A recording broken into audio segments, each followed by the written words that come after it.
వేదిక మీద ఆసీనైన ప్రధానోపాధ్యాయులు, రిటైర్డ్ ప్రధానోపాధ్యాయులు, బాగా అందరికీ మార్గదర్శనం చెప్పి ఇప్పుడే విన్నాము మురళీధర్ రావు గారికి, అదేవిధంగా వేదికను అలంకరించిన మరొక అతిథి దుర్గా ప్రసాద్ రావు గారికి చేతికి ఎమ్మెల్యేదని చెప్పారు. అది నిజంగా కావచ్చు అని చెప్పి ఈ యొక్క సమావేశంలో తెలుసుకున్నాం.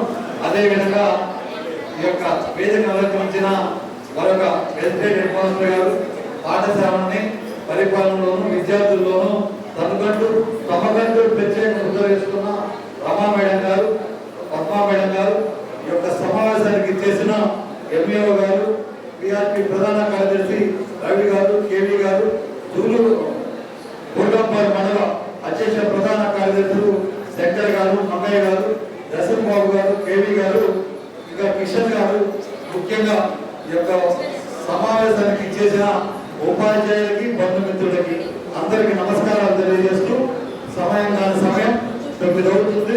మీకు ఎవరు కూడా చప్పట్లు కొట్టాలన్న ఆసక్తి కూడా లేకుండా పోయింది. అది అర్థమవుతా ఉంది. అంటే ఇక్కడ మంచివాళ్ళు అనిపించుకోవాలంటే ఏంటంటే సమయం తక్కువగా మాట్లాడితే ఆటోమేటిక్గా మనం మంచివాళ్ళు అనిపించుకుంటారు. నేను మీ అందరితో మంచివాడిని అనిపించుకుందామనే ప్రయత్నం చేస్తూ ఈ కార్యక్రమానికి మూల బిందువులైన రూపాశ్రీ మేడం గారు, శంకర్రావు గారికి మరొకసారి అభినందన తెలియజేస్తూ, నమస్కారాలు తెలియజేస్తూ, మేడం గురించి ప్రత్యేకంగా చెప్పేది ఏముండదు. ఇంతకుముందు నేను రాగానే పద్మా మేడం మాట్లాడాలంటే అనుకున్నా, ఇక నేను ఈ సమావేశంలో మాట్లాడేది ఏముండదని చెప్పి. అదేవిధంగా రమా మేడం మాట్లాడిన తర్వాత నిర్ణయించుకున్నా, మొత్తం కూడా పద్మా మేడం, రమా మేడం మాట్లాడారు, మనకేం మిగల్చలేదు. స్వామికిన్న ఆఖరి టైంలో మనం ఒప్పించడం మెప్పించడం కష్టమైన విషయమే. అయినా సన్మాన గ్రహీతలు పిలిచారు కాబట్టి వాళ్ళకి అభినందన చెప్పే సమయంలో 2 ముక్కలు చెప్పడం సాంప్రదాయం కాబట్టి మిత్రులను బాగా గమనించండి. గతానికి ఇప్పటికీ బాగా తేడా వచ్చింది. ఉపాధ్యాయులు ఎవరైనా రిటైర్ అయితే ఎక్కడ కూడా వాళ్ళ పెళ్లి ఫంక్షన్ ఎక్కడ చేసుకుంటారో నాకే తెలియదు, కానీ ఇప్పుడు రిటైర్మెంట్ ఫంక్షన్ అన్ని కూడా పెళ్లి కన్నా ఘనంగా చేసుకుంటా ఉన్నాం. దీనికి కారణం ఏంటి? ఈ మార్పు కారణం ఏంటి? ఒకసారి ఆ దంపతులు పరిశీలించండి. ఎవరైనా 60 సంవత్సరాలు నిండిన వాళ్ళు ఉన్నారో వాళ్ళిద్దరు, నాకు తెలిసైతే ఆ కళ్ళే కనపడ్డల్లా. శంకర్రావు గారు నవ్వుతుంటే ఏదో చంద్రుడి నగరంగా ఉంది. రూపా మేడం మీరు చూడండి, ఎప్పుడు ఇక్కడ అడుగు పెట్టినా చూస్తున్నా రూపాశ్రీ మేడం నవ్వుతూనే ఉన్నారు. ఎవరు కూడా రిటైర్ అయ్యేవారు ఈ రోజు మేము రిటైర్ అవుతుందన్న బాధతో ఎవరు రిటైర్ కావడం. పాతకాలం అయితే అది ఉండేది, రిటైర్ అవుతున్నాం సగం జీతమే వస్తుంది, ఎట్లా భవిష్యత్తులో మన పిల్లలు ఉన్నారు, ఇంకా ఇల్లు కట్టుకోవాలి, ఎన్ని ఇబ్బందులు ఉన్నాయని చెప్పి. కానీ ఇప్పుడు రిటైర్ అయ్యే వాళ్ళు మాత్రం సర్వీస్ చేసే వాళ్ళ కన్నా కూడా చాలా ఆనందంగా రిటైర్ అవుతున్నారు. ఎందుకంటే మా పల్లెల్లో పిల్లలు తక్కువవుతున్నారు, టీచర్లు ఎక్కువ అవుతున్నారు.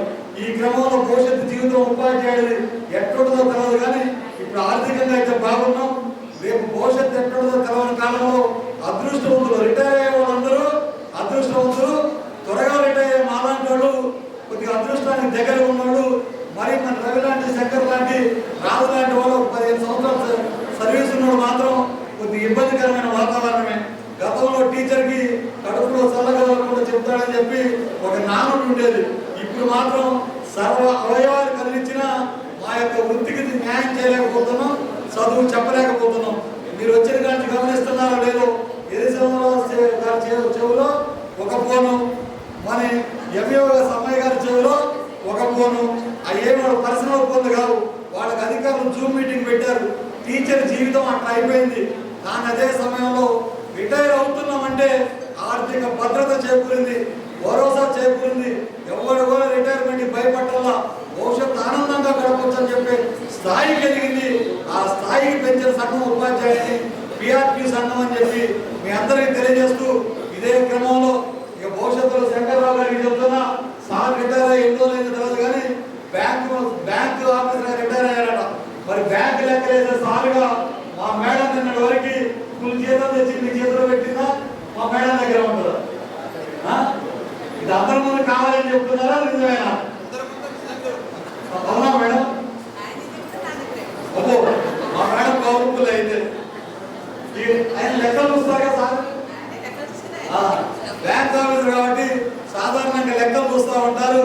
అందుకని రేపటి లెక్కలు చూసి సగం జీతం పెన్షన్ అవుతుందని చెప్పి మా అది మాత్రం చెప్తున్నాం. అట్లాంటి పరిస్థితి వద్ద మేడం కూడా మాకు ఉంది. అదేవిధంగా ఇప్పటి వరకు మా మేడం చాలా కష్టపడ్డది. మీరు అంతకంటే ముందు మాకు కష్టపడ్డారు. బాగా 5 సంవత్సరాలు రిలీఫ్ గా ఫీల్ అవుతున్నారు. ఇప్పుడు మా మేడం కూడా మీరు 2 సంవత్సరాలు రిటైర్ అయింది 12 ఏళ్ళు. ఈ 12 ఏళ్ళు మీరు చాలా విశ్రాంతి జీవితం గడిపారు. మా మేడం గారు కూడా 12 సంవత్సరాల వరకు ఇంట్లో ఏం పని చేయరు. ఆ అవకాశం మీరు చేయాలి, మొత్తం పని మీరే చేయాలి. ఇది కండిషన్. ఇప్పుడు కూడా చేస్తున్నారా? మా మేడం చాలా అన్ని విధాలు గడిదే. సార్ నాకు డౌట్, మీరు లవ్ మ్యారేజా మ్యారేజా? లవ్ మ్యారేజేనా? నేను అదే అనుకున్నా.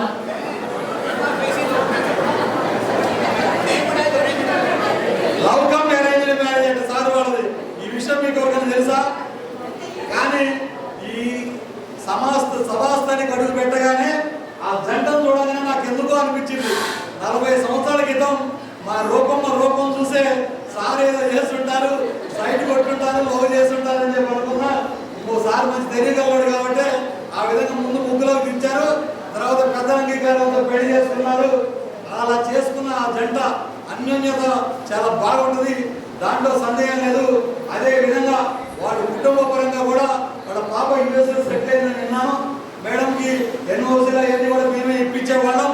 అలా కుటుంబ పరంగా వృత్తిపరంగా పేరు ప్రఖ్యాతలు తెచ్చుకొని పూర్తిగా వృత్తికి న్యాయం చేస్తూ ఎవరైనా సరే జూనియర్స్ నాలాంటి వాళ్ళు కానీ ఇక్కడ కూర్చున్న జూనియర్స్ కానీ ఎవరిలాగా ఉండాలి టీచర్ అంటే రూపాశ్రీ మేడం లాగా ఉండాలనే ఒక మార్గదర్శిగా నిలబడ్డ రూపాశ్రీ మేడానికి అభినందనలు తెలియజేస్తూ అలాంటి పేరు తెచ్చుకోవడానికి ఆ విధంగా మేడం పనిచేయడానికి సహకరించిన మన శంకర్రావు గారు, చంద్రుడు శంకర్రావు గారికి కూడా అభినందనలు తెలియజేస్తూ భవిష్యత్తులో ఇంకా బాగా మీ శేష జీవితం సామాజిక సేవకి, విద్యా సేవకి వినియోగించాలని చెప్పి తెలియజేస్తూ ఈ యొక్క అవకాశం ఇచ్చిన మీ అందరికి ప్రస్తుతం వాళ్ళకన్నా కూడా ఈ సమయంలో కొద్దిగా మసాలా కోసం రావట్టుంది జిఆర్ మండలంలో.